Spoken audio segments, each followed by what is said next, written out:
welcome everyone to today's webinar. We're covering a few things today. Right, next slide, please. Right, speakers today, Marv and I will be covering the hot topics that we normally do at the start. And then Emma is a private client specialist who will be giving us a run through of luxury assets, and John is in part of our employment tax team who will be giving some employment tax advice. I think it's around terminations off the top of my head. Next slide. Yep, there we are, terminations and luxury assets. There we are. Next slide, please. Right. Oh, right. Yeah. This is a reminder. This is just an announcement. There is a webinar specifically dealing with employers' year end. This is run by our employment tax team, and we were asked to just put it across and just invite you all to it. There should be. Doesn't actually have a link there on how to navigate it, but there'll be something on LinkedIn, and I'm sure we will send you a link when we send you the dividers. But I'll make sure I'll make sure that I personally like the invite on LinkedIn if I can find it. So hopefully you can find the invite if you want to go along.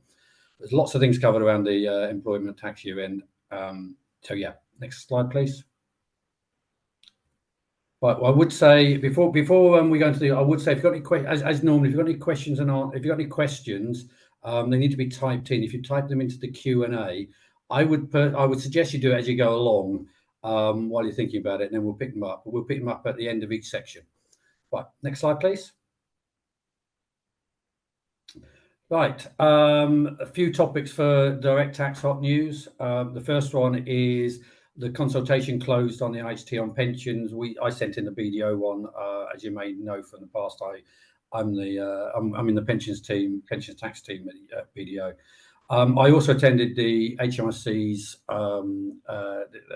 Capital Taxes Liaison Group subcommittee on the topic, with a load of representatives from different institutions around the country. And it was and between the two, there's some very interesting information. There's some very interesting responses. There's going to be a lot of people trying to say this shouldn't be the responsibility of the pension fund. This should be the responsibility of the PR, the personal reps. Personally, my view is, would you rather have a professional who has all the data and can create systems to do all of this automatically and efficiently, or would you rather have the members of the general public, who most of whom have never done it before? Who would you rather be dealing with the IHT on the pensions? Well, I know my answer. There was also some interesting things that, as the legislation is written at the moment, apparently things like spousal relief and APR, let's say you've got a farm in the SIP, wouldn't apply for the IHT if it's sitting in a pensions. So there would need to be. I mean, that would all. I think we can be sure that will change, but there's going to need to be some update in the legislation to make that happen. As you know, IHT on pensions will kick in April 27, so a couple of years to sort all of that out. Right, R&D. There's been the revenue just lost another case on is it subcontracting for R&D purposes. Not much to say here. I mean, I'm not going to go into the case in detail, but the revenue have announced that they're going to issue some guidance or make an announcement, I think was technically what they said, by the end of the month. So hopefully there's more to learn on that. So if you do R&D claims, that's something to watch out for. Late filing penalties, right? There were a lot of cases in January where people were requesting their overlap profit figures from the revenue, and they didn't get them before the 31st of January deadline. And the revenue have basically said that if you're in that situation and you didn't file your tax return on the 31st of January, there is an extension to the 28th of February.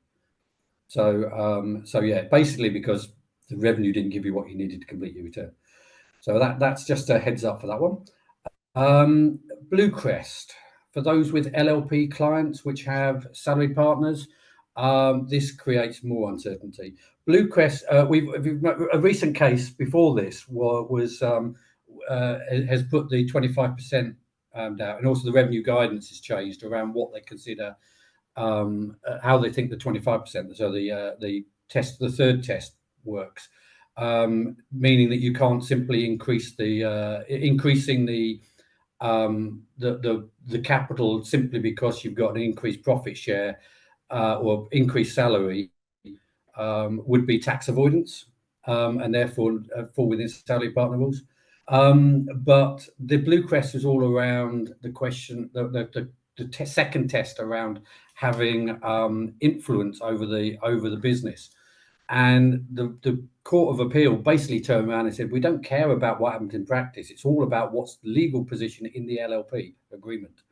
So, both parties, I think, were looking in detail about what was happening in practice, and the Court of Appeal just said, we're not interested in any of that. The last one, nudge letters. The revenue have sent out 3 more new nudge letters. Marv's going to cover the 2 on that. But on ATED, basically, with all of the information that the revenue are now getting through the new registration regime for companies and property ownership, they've identified that there's a lot of these companies that are claiming they're either not filing or they're claiming rental relief, but their accounts are showing that they're making losses. And they're questioning whether or not it's a commercial. You remember, to get the lettings relief for ATED, it needs to be a commercial lettings. So the fact you make a loss, they're basically sending out nudge letters saying, "Are you sure you're commercial? So are you sure you're entitled to the relief?" So you might see a few of those if you deal with particularly overseas landlords who've newly registered. That's it. Next slide. Over to Marv. Okay, well, thanks, Chris.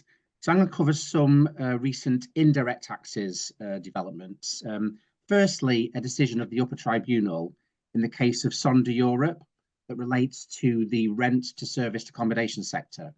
This is where a business acquires a residential property on a leasehold basis, paying rent to the landlord, and then rents the property out on a series of short-term lets on platforms such as Airbnb.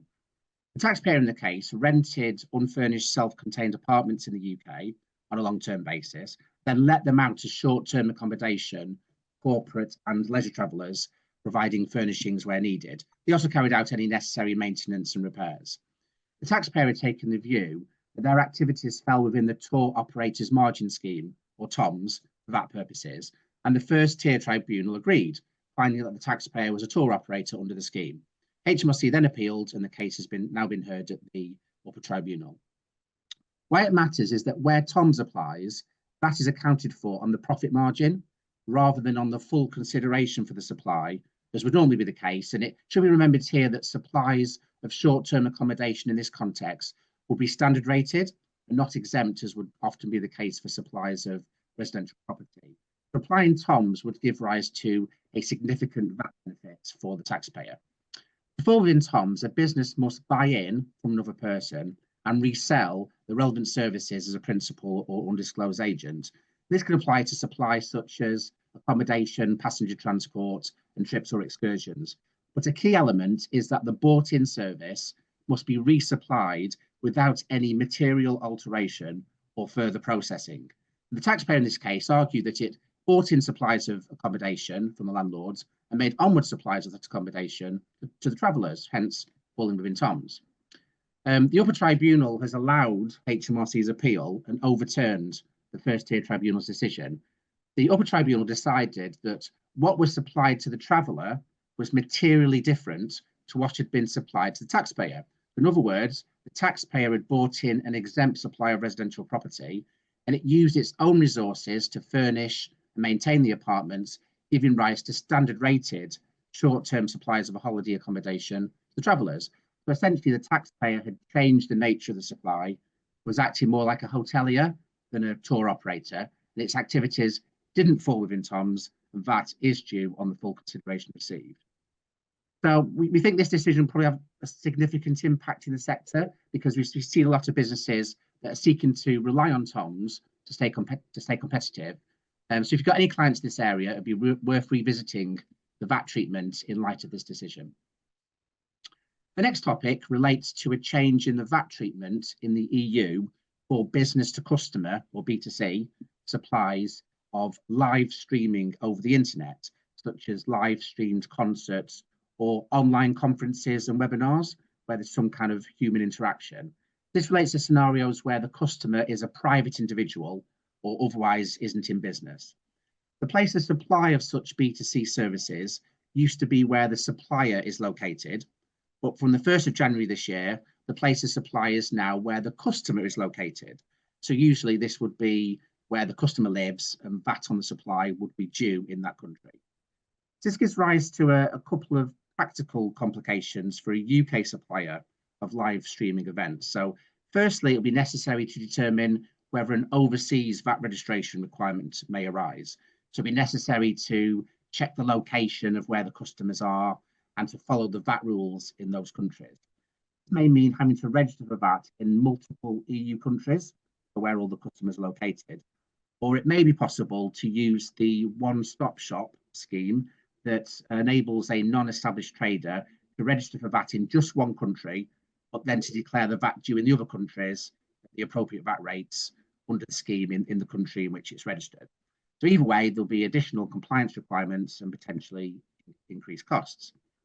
Secondly, because the UK law has not changed, and it remains the case that the place of supply in the UK is where the supplier is located, this could give rise to double taxation, where supplies are made to EU customers. So the UK supplier would continue to charge UK VAT on these live streamed events, but VAT may also be due in the relevant EU countries under the new EU rules. Alternatively, there could be no taxation where the supply comes the other way. So for example, if a supplier in France supplies UK customers, UK law would see the place of supply as being France, so where the supplier is based, but under the new EU law, the place of supply would be the UK. So no VAT will be due in either country. So various bodies have raised concerns with HMRC as regards the different VAT treatments now in the EU and the UK, and have urged HMRC to issue guidance on what affected businesses should do. And these type of differences probably wouldn't have happened prior to Brexit, because changes to EU law would have also applied in the UK, but that's obviously no longer the case. So if you've got any clients that provide live streaming services to EU consumers, they should review their individual circumstances and take steps to amend contracts and prices as necessary to ensure that they're compliant from a VAT perspective. Also, if necessary, to try and seek some kind of clearance from HMRC on the UK VAT treatment, particularly if there's potential for double taxation. Moving on now to US tariffs, which is very topical at the moment. You'll have seen in the news reports that Donald Trump's administration will impose additional tariffs to various goods imported into the US. The tariffs would be a percentage of the value of the goods and would be paid by the importer, hence increasing the cost of buying overseas goods compared with the US manufactured equivalents. What we've seen proposed so far is tariffs targeted to certain goods, so including a 25% tariff on all steel and aluminium imports, additional tariffs on goods imported from Canada, Mexico, and China, as well as reciprocal tariffs on countries currently taxing US imports. Affected businesses should get ready for the changes as a matter of urgency. There may be action required in order to manage the additional costs and disruption, such as ensuring that goods are classified and valued correctly, and to verify the true country of origin for the goods imported into the US, as this may then determine the tariffs that are applicable. It'll also be necessary to identify and understand the transfer pricing implications where there are related party transactions. If you're interested in this topic, our US firm is hosting a webinar on the 19th of February at 4 p.m. UK time. And this has BDO experts from various countries, including the UK, who will discuss the impact of the changes and what businesses should do to prepare. And you should be able to find details on how to register via LinkedIn, and you do a search on. Finally, I'd like to mention that HMRC has been quite active in issuing nudge letters as part of so-called one-to-many campaigns, similar to the ATED letters that Chris mentioned earlier. This is where HMRC sends out standard letters to a number of businesses operating in a certain sector, and they're designed to prompt the business into ensuring that their VAT accounting is appropriate and to correct any errors as required. If HMRC doesn't receive a satisfactory response, this may then open up an inquiry into the business. So from that perspective, we're aware of a campaign where HMRC is urging private equity firms to review their VAT compliance procedures against best practice guidance issued by HMRC. HMRC have a particular concern about partial exemption. So the issues here primarily relate to whether the private equity firm is attributing costs on a fair and reasonable basis, given that there's a long-term intention to make a VAT-exempt disposal of shares. So when they exit in investment, which VAT recovery probably wouldn't be available. Another sector we've seen recent activity is with small charities that have a turnover of up to £2 million regarding their non-business income. Broadly speaking, VAT recovery isn't available where costs are incurred in respect of a non-business activity. And it seems that HMRC have taken the view that smaller charities aren't aware of the rules.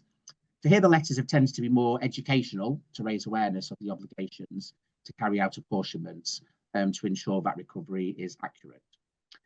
And the final one to mention is HMRC has written to local authorities to ask them to review the VAT treatment of income received from production companies for filming rights. So where a production company is filming on land or buildings owned by the local authority.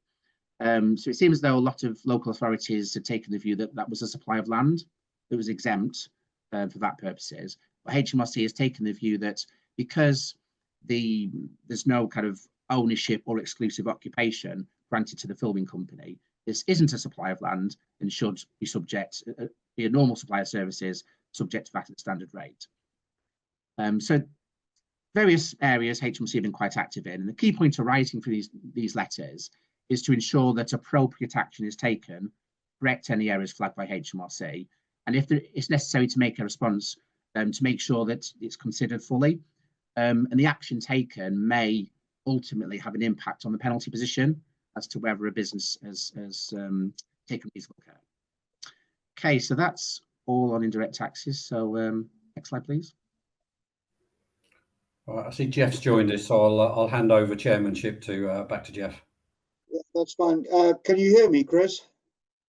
Yes, we can hear you. Okay, sorry about that. I was having trouble with my Zoom first thing. Can I ask you, Chris? Did you mention the forthcoming 25 February? Yeah, we did. We covered that. Yes. So it's just straight Q&As all the way through. Excellent.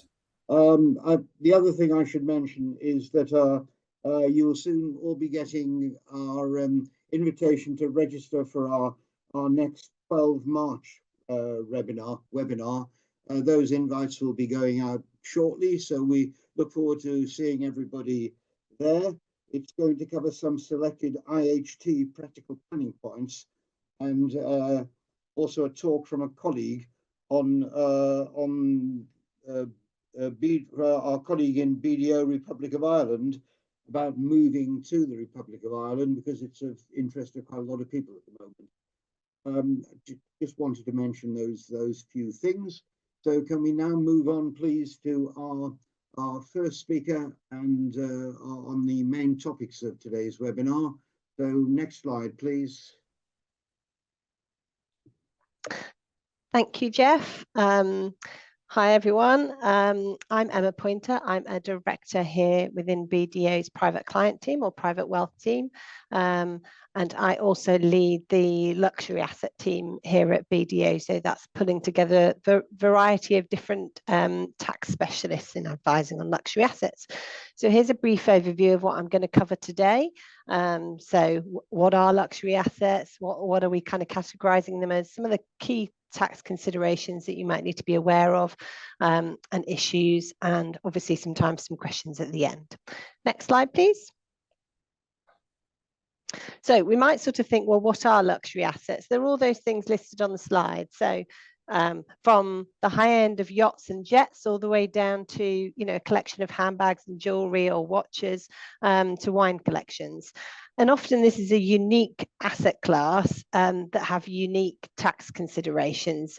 Might be different to an investment portfolio or a rental property, And often the drivers for clients owning these assets is also different. So it's often driven by a need or a want to have an asset rather than, a desire to make investment returns, for example. So actually that's quite interesting when we come to advise clients on this area on why you would want to do this. For example, owning a yacht or a jet. Why would you necessarily want to do that? It's often driven by other factors than just investment returns. Next slide, please. Next slide. So if we sort of I'll walk through some of the kind of key tax considerations that we typically see for clients owning or using such assets. But I guess in the first instance, it's useful to think about, well, when might there be issues that we need to consider or support our clients or help clients on these areas? And it's typically throughout the journey of owning or using an asset, and it's not just on purchase and on sale. It can also be upon the movement of an asset, a transfer between jurisdictions or a transfer, in country between properties. It can also be on how the asset is funded, and it can also be on how the asset's used. So it is a jet or a yacht, for example, owned personally or held personally and rented out for a period of time? Is a piece of artwork lent to a gallery for a period of time? And all of these have different tax implications that we need to consider.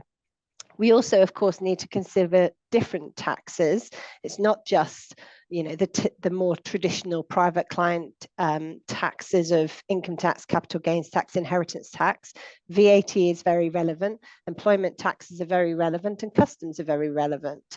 And to the extent that there's an international elements of assets moving between borders, or a client transferring artwork or jewellery across jurisdictions between different homes, then that might also give rise to different tax implications. So here, this slide, we're touching on, how is something funded at the outset? How is it structured? What's the best structure? And that often depends on how it's going to be used. Who's the owner? Who's going to be using the asset? There's often a lot of non-tax considerations with clients owning assets such as this. And that might be the limitation of liability. For some of the larger asset classes of luxury assets, that often plays a key factor and a key role in how an asset might be held and how an asset might be structured. Personal ownership might be more simple, but actually it gives rise to other complexities, that these are high value assets and therefore high value losses. If assets are going to be transported or moved between different jurisdictions, then that needs consideration up front. And is there change in how the asset's used? And obviously on a sale as well, are there any tax issues to consider? Next slide, please. So if we just focus on some of the income tax implications in the first instance, and these are some of the areas that we typically advise on or see clients. So is an asset owned personally, or is it held through a structure? And I've just touched on the fact that often high value assets quite often might be held through a structure, or they might be inherited through a structure. And assets being owned by a company or in a partnership, so a limited liability partnership where there is no business being undertaken, and often these are personal assets for personal enjoyment and for personal use, there can be benefit in kind implications. Often this is one of the last things that clients focus on or are aware of, so often comes as a shock to clients. So it's important to be aware and try and educate clients up front that the ownership of such assets can give rise to to quite significant tax consequences. So obviously for a benefit in kind to be relevant, there must be a benefit, and there must be employment related, and there must be an element of bounty. Now, one of the key changes in the last or a number of years ago was the charge is based on the availability of the asset rather than its use. This is also a common misconception. So a significant benefit in kind can arise quite quickly if an asset is freely available to an individual. It can also arise in private business type situations where a plane or another type asset is available for use by some of the key directors, and how is that governed? What's the process internally? How is that benefit in kind calculated, charged? It's based on availability of the asset. So I've given an example there that obviously a significant yacht, for example, the taxpayer could have quite a significant income tax liability, and NIC consequences as well. Now, there are some statutory reductions to that, or reasons where if the asset's unavailable for use for maintenance, or it's it needs further work, or it's being used by others, then that can reduce the period of availability. But that's certainly something to be mindful of. Next slide, please. We then also come to trading and the badges of trade. So if, for example, a client owns a number of items of antiques or artwork or jewelry, and they're regularly buying and selling from Sotheby's or other auction houses, it's sort of their hobby, it's their interest. Actually, are they conducting a trade here? Is the frequency such that they are falling into the badges of trade and falling into it being trading? And that then converts, that we then need to consider whether that trading activity should be subject to income tax rather than capital gains tax if there's regular sales. So that's certainly something to watch out for clients that own such asset classes and have a frequency of activity. Obviously, there's a number of badges of trade to consider, but certainly one to watch out for. As I touched on one of the earlier slides, how an asset is purchased, funded, if there's non-UK domiciled clients that you act for, so individuals that perhaps were born overseas and have relocated to the UK, and they've claimed the remittance basis, there can be remittance implications of that.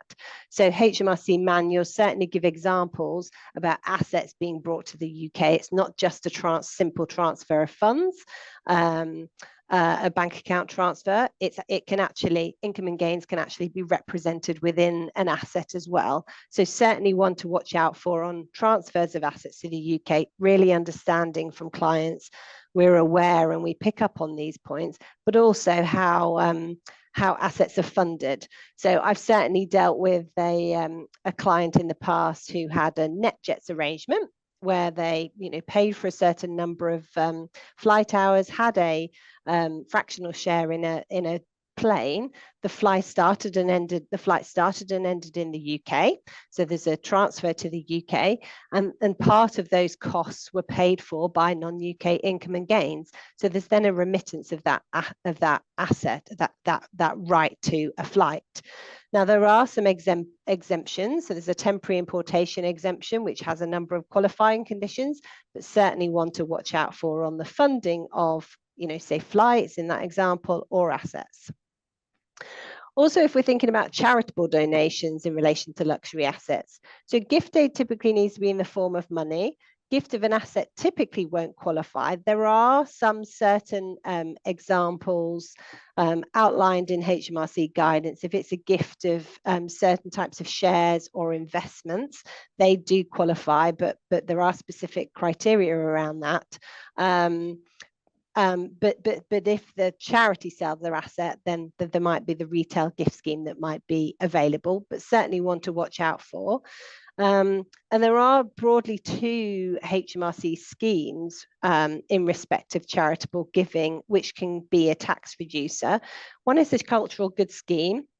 So this can provide relief for individuals and also for companies for art donations. There's a significant application process that has to go through, and you have to get pre-approval, but but that's certainly worthwhile considering, and I've certainly seen that in cases where clients are wanting to donate significant pieces of art, etc. There's also an inheritance tax acceptance in lieu of inheritance tax scheme, which I'll come on to in a moment. Next slide, please. So capital gains tax in respect of luxury assets. So here we have to think about the Chattel's rules and also wasting assets and what the concept of these are and what the tax implications are. So chattels are typically tangible, movable property. So that this might be things like paintings, antiques, that type of asset class. Buildings, land, and leases aren't chattels because they're not movable.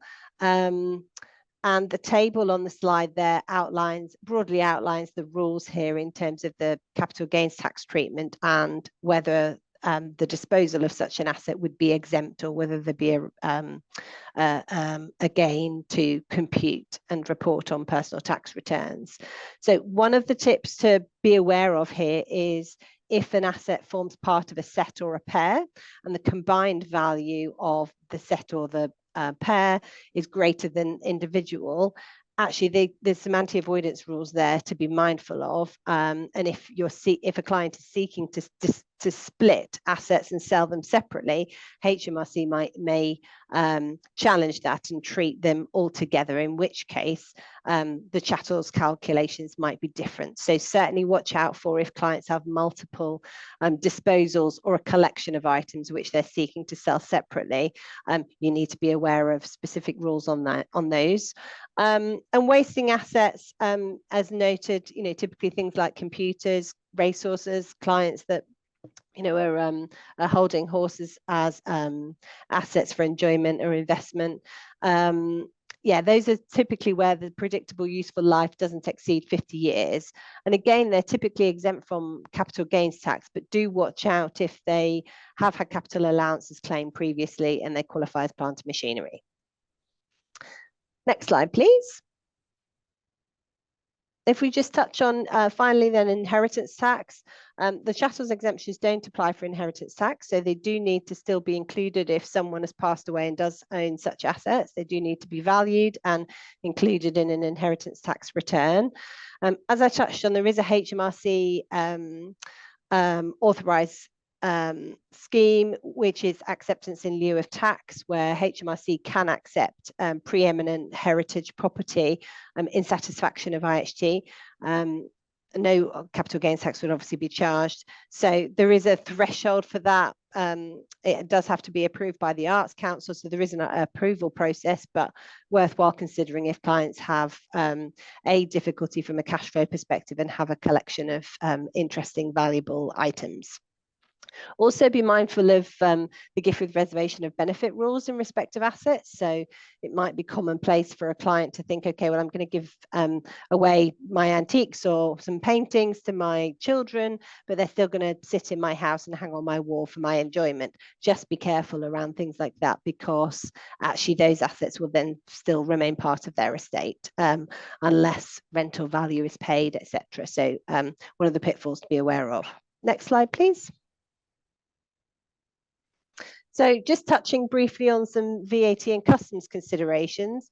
So these typically are more relevant on some of the higher value items, but again can impact purchase, disposal or movement of an asset and can represent a significant cost. So certainly with aircraft and yachts, for example, the VAT cost can be significant, and clients are often, look at that as a bottom line number and want to try and optimize, mitigate that where possible.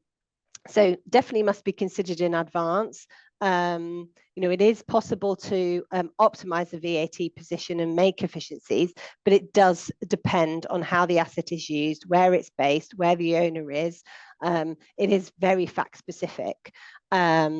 And also the whether the asset is in the EU or outside of the EU is very important too. So for example, with yachts, we regularly get asked questions on relief such as temporary importation, where it's possible to import a yacht into the EU and not suffer VAT, but there are strict qualifying conditions and time limits around that, and clients should definitely make sure that they're seeking joined up advice on that.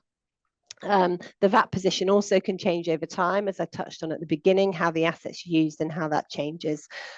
So very important that clients are seeking up-to-date advice. Next slide, please.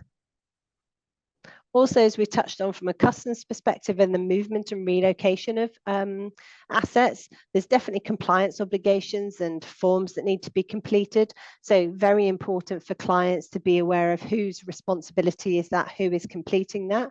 Is it a movement agent? Is it them themselves? Is it the buyer? Is it the seller? Is it the transport company? And there can be reliefs available as well. So clients moving residence, for example, there are transfer of residence exemptions. I've certainly helped a client moving from Switzerland to the UK a number of years ago, and he had a light aircraft, so just a kind of glider plane that he enjoyed flying for personal use. He saved a significant amount of customs by completing the relevant declarations and reclaiming customs duties that had been suffered up front. So there are possibilities to reduce liabilities. Next slide, please. And so some of the non-tax issues that we typically come across, liability protection, which I've touched on. So personal ownership is commonplace and is frequently used, but when you have clients that own higher value assets, then actually the liability and the limitation of that becomes more important and relevant in their decision making of how it should be owned. Certainly due diligence on purchases is important, provenance of art, for example, and evidence files from a customs perspective. How have you evidenced that the right customs and duties and VAT has been paid? The specialist relocation and shipping matters to be considered, and insurance in terms of even if you're transferring a piece of art to a gallery or to an institution for display, who's the responsibility? So there's lots of documentation that needs to be thought about. Next slide, please. So some of the hot topics before I just quickly move on to questions. Joined up advice is really practical, is really important. Quite more often than not, we see clients focused on the VAT position or focused on a particular aspect, and they've not considered the whole position. And often we're brought in halfway through a transaction, and actually it's thinking about, have you thought about the tax consequences up front? Ownership structure and funding we've touched on, and just being aware of how clients are using these assets. Where are they moving to? Where are they based? And ensuring evidence files supporting all of the advice that's sought and the documentation is available.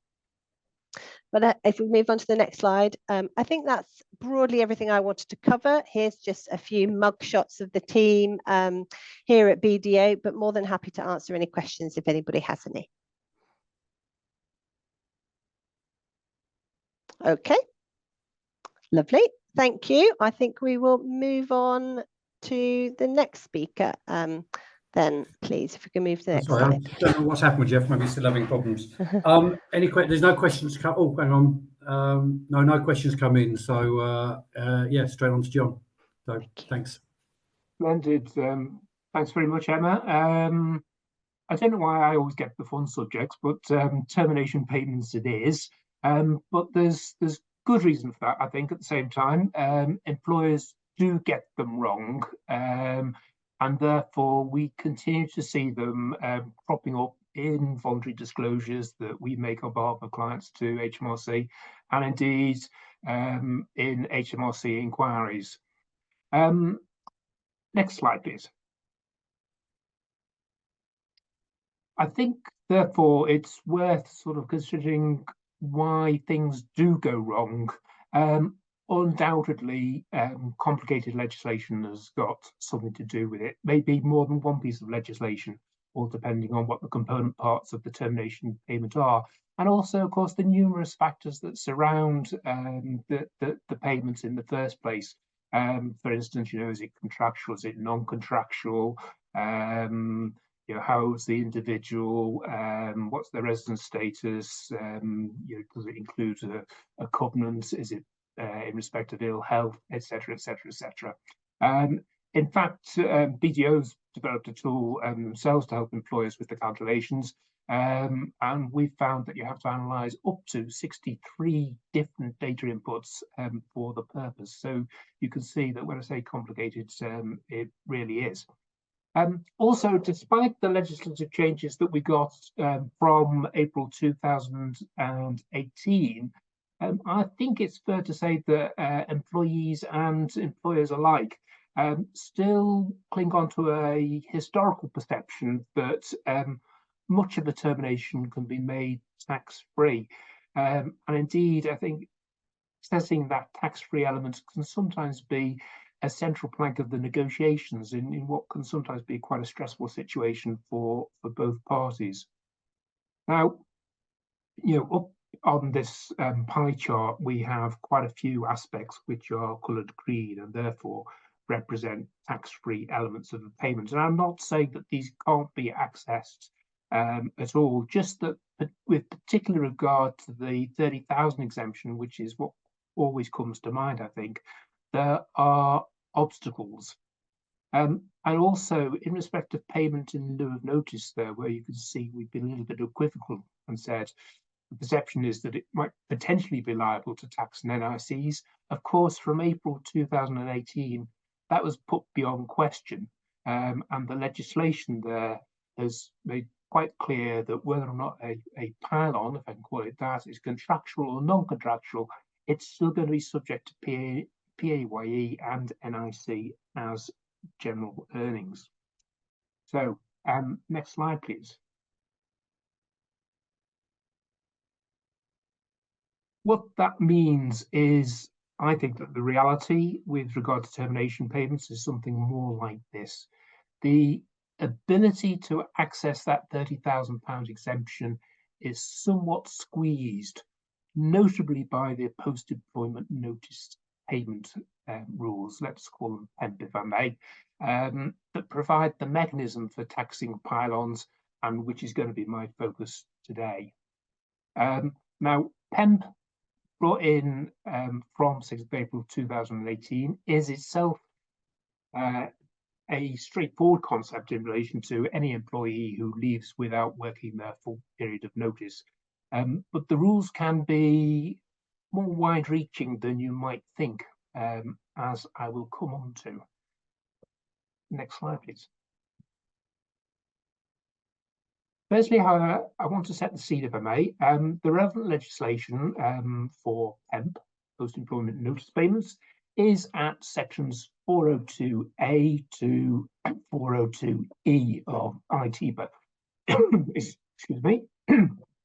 In particular, section 402C introduces us to the concept of relevant termination awards, against which we have to test the PEMP of a departing employee to see what part's going to be taxed as earnings and what might benefit from the 30,000 exemption.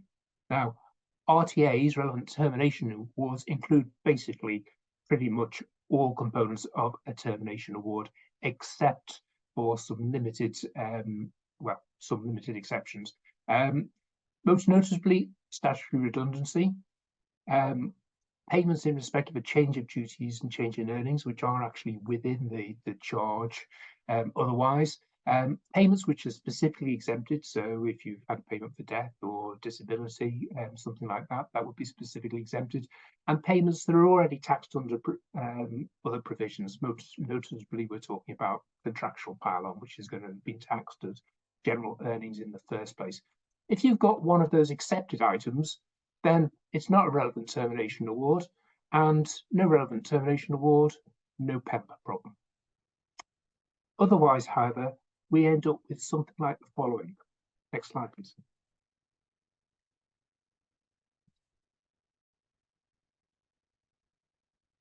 So we found out that we've got a relevant termination award, and the PEMP is going to have to be considered against that. Now, what this means is that the PEMP is going to be taxed in full, whilst only the excess of the relevant termination award will benefit from the 30,000 exemption. Now, I've been talking about post-employment notice pay, and it's probably important at this juncture just to say that it is a fairly simple concept, as I said before. It's intended to represent what it says on the tin, i.e. the basic pay for the unworked period of notice, less any amount that's already been taxed in respect of it. It is, however, represented in the legislation by a formula, which presents us perhaps with a few little quirks. Next slide, please. Here's our formula. Not that I intend you to memorize it, but just because it informs a couple of examples later on. So we'll use the formula in the examples, and hopefully you'll see what I mean when I talk about some quirks. Next slide, please. I consider that this formulaic approach to temp gives rise to a couple of mischiefs, primarily where we have a salary sacrifice arrangement in place. Firstly, where an employer operates salary sacrifice arrangements, the important thing to remember is that for the purposes of temp, it's the salary before the sacrifice that counts, not the salary after it. So if an employer pays a pile-on which is calculated by reference to the net salary after the sacrifice, this means there's going to be a balance of temp. Secondly, when we actually get to the termination itself, it's not totally unusual for an employee to turn around to an employer and say, please can I waive perhaps some part of my pile-on entitlement, some part of my payment in lieu of notice, in favour of some additional pension contributions, because they think they're going to achieve some tax savings. Now, assuming that that's all been organised correctly and done on a timely basis, there's no problem with that in itself. Say that the actual tax saving that the employee is going to receive may not be quite as much as they'd anticipated. Now, as I hinted at before, I've got a couple of examples with answers just to illustrate that. And also, there's some further reading here per the link on this slide, if you do want to look at it. But if we go forward and have a look at these examples, hopefully you will see a little bit more clearly what I'm meaning. Next slide, please. So here's our first case study. This is looking at the first situation I talked about before, where the pile-on has been calculated net of the salary sacrifice. In this instance, we've got Mary, who's the dancer. I've thrown in a little quirk here, but she's due to an injury during a performance. She's receiving a termination payment, and her contractual notice is 3 months, which she's not required to work. Now, her salary is £72,000, so £6,000 per month. And she participates in a pension salary sacrifice, which actually reduces that to £5,000 net. Now, the employers arranged for her to receive the following: a £20,000 ex gratia payment, £10,000 for the injury, and £15,000 in respect of the contractual pile-on that she's entitled to. There's our PEMP formula on the right of the screen. And you'll see that our relevant termination award in this instance is £20,000. We don't need to bring into account the £10,000 for injury here, because that's one of those specifically exempted parts. And our basic pay for PEMP purposes is £6,000, as I said before, the amount before the sacrifice. So in this instance, although the employer has actually paid all of the contractual pile-on, because that's calculated at 15,000, the amount coming off as T in the formula, there's still a balance of £3,000 of PEMP which is left. So we've got £3,000 of our ex gratia payment, which is suddenly drawn into the charge to tax, and it's going to be subject to PAYE and NIC. That might be something I suspect that a lot, well, I know for a fact because I've seen it in voluntary disclosures, that employers do sometimes overlook and should be borne in mind. Next slide, please. Turning to the second scenario I had, where the pile-on is given up in lieu of an additional pension contribution, Mungo is also a dancer, and the circumstances are unfortunately somewhat similar for Mungo. He has the same salary and receives essentially the same entitlement: £20,000 ex gratia, £10,000 for the injury, and £15,000 for the contractual pile-on. £10,000 for the injury, again, is still specifically exempted, so it doesn't appear in the relevant termination award, which still amounts up to £20,000. The salary before any sacrifice is still £6,000. But this time, because Mungo's elected to take the pile-on as an additional employer contribution, T has been reduced to zero, i.e. the amount which has been taxed already is no longer there at all, meaning that the PEMP is a full £18,000. And the ex gratia payment, only 2,000 of that now is actually going to benefit from accessing the £30,000. So that's actually quite a hit. And it does mean actually that with regard to employees who do ask an employer to exchange their pile-on for a pension contribution, it may, in a lot of circumstances, be worthwhile turning around to them and saying, are you sure you really want to do that? Also, I think it's perhaps important to mention that because this situation does often come to the employer's attention after the payments have been made, it can lead to rather embarrassing scenarios whereby the employer, of course, is left holding the can, needs to go to the revenue, as I say, to make a voluntary disclosure, and may well have difficulty in recovering any of those amounts from the employer. So just a couple of unexpected but perhaps salutary messages around the PEMP rules and how they apply in salary sacrifice situations. I think that's me done on this occasion, but if you've got any questions, then more than happy to attempt to answer them. Yeah, sorry, looks like Jeff's still not back, but yeah, there's no questions. I'm here, Chris. Oh, you're back now. Okay, I'll let you. Thanks very much, John. I can't see that there are any questions come up. Can you see any, Chris? I can't see anything there. No, can't see anything. If there are no questions, please feel free, if you think of any questions after this is ended, to drop John or any of us on the tax line your queries. We'd be happy to deal with them then. Other than that, I think we can now bring our webinar to a conclusion. Thank you everybody for attending, and I hope you found it useful. And as previously mentioned, our next webinar is going to be on the 12th of March. The invitations will go out shortly, and we will look forward to seeing you then. Thank you, everybody. Bye-bye.